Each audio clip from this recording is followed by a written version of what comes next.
Well, hey guys, this is Graham here at therecordingrevolution.com. As always, have another video for you this week. Today I want to look specifically at mix automation.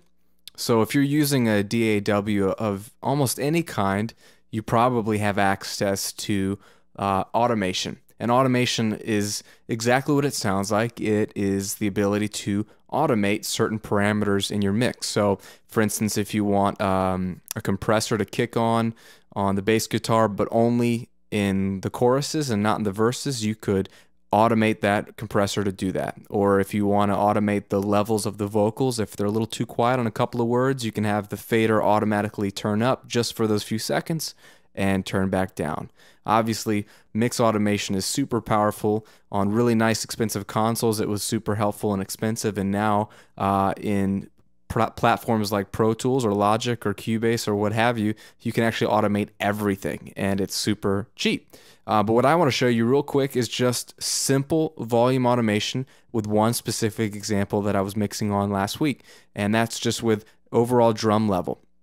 So for instance, I did a mix on this song, and this part in the bridge, it's kind of building, it's kind of rocking, and there's a point where the drums and the whole dynamic kicks up one more notch. And it's a really cool part of the song, but the notes I was getting back from the band, and also I agree with them listening to it, the drums were a little buried towards the end of the section. So take a listen, you'll hear the big drum fill and everything kick in, and you'll hear the drums still a little bit buried.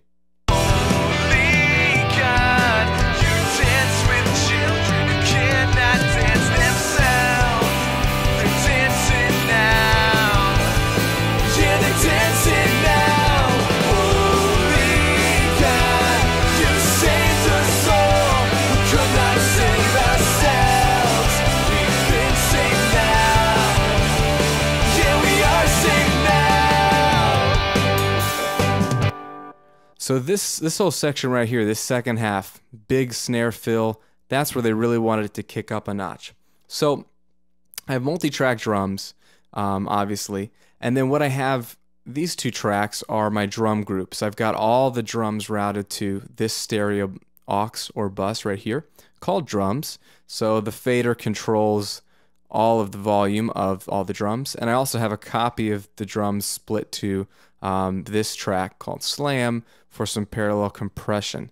So the two of them together make my drum sound, so I have them grouped as a group in Pro Tools. So it's called drum group, and that allows me to select across them as if they were one track, because I want them and their volume to stay the same relative to each other, but I want to be able to adjust them and do some automation on that. So what I'm going to do is make sure in Pro Tools I'm in the volume mode, because all these tracks, if you see this room mic, that's the waveform view. If I flip over to volume, I can see the volume level, and it's at minus 29 dB, very quiet.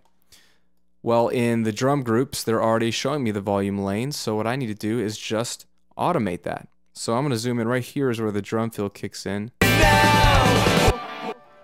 So I'm going to go ahead and make my grid a little bit tighter on the 8th note.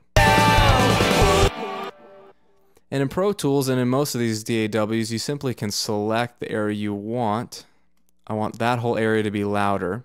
And then when you have the Smart tool in Pro Tools engaged, which is all three of these, 1, 2, 3, this top one engages all of these. It allows the cursor to change to the tool that you need depending on where you move it. When you move it above the line, it turns into a trimmer tool, so I can trim the volume up or down. So it's at minus 2.6.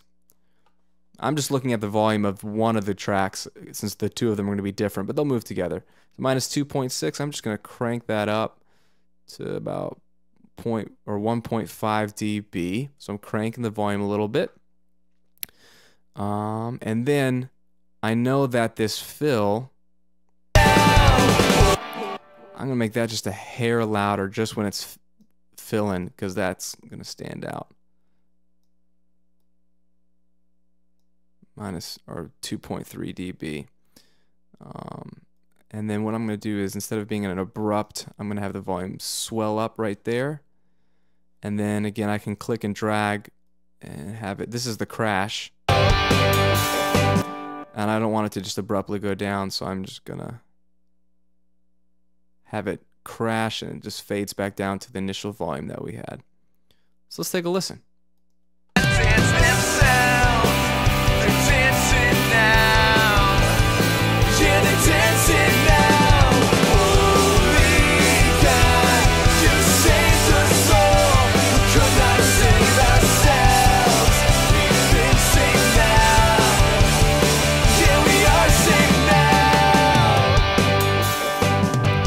So that's much better. You know, it's a real subtle difference, but you could hear the drum fill kick in, and then you can really hear him kicking on that crash cymbal and the kicks rocking, and it just takes the energy up a little bit. And again, that's automation. So if you watch the faders, these are my drum groups right here. Watch them move up. You see that? So I'm just going to back up a smidge.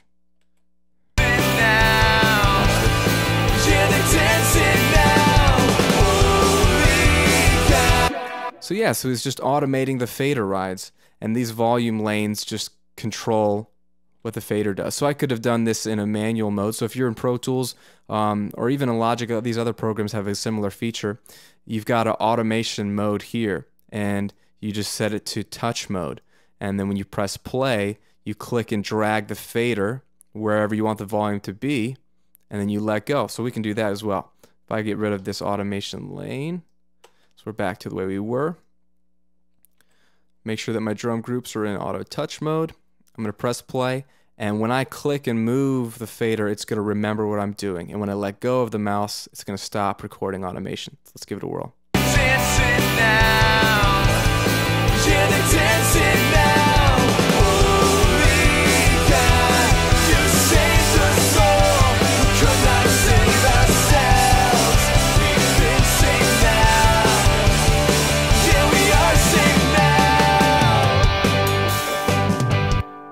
Alright, so you flip over and you can see what it did. It wrote my automation. You can see me kind of dragging it up there, and then it kind of kicks off down there. So that's a one way to do it with your own hand instead of having to do it manually. And then you can, of course, click and bring these lines over, and you can adjust them with the mouse if you want. Or I could redo it, or I could delete it and start from scratch. But that's all mix automation is. It's controlling things. You do the move once, and then your mix is always going to repeat that so that every little piece of your mix can be heard exactly when you need it to be. And it's a very powerful tool. So hopefully you guys can find a lot of creative ways to do this. But I hope that helps you guys. Again, this is Graham at therecordingrevolution.com. Hope you're having a great week. And leave me a comment here on the video or on the blog. Talk to you soon.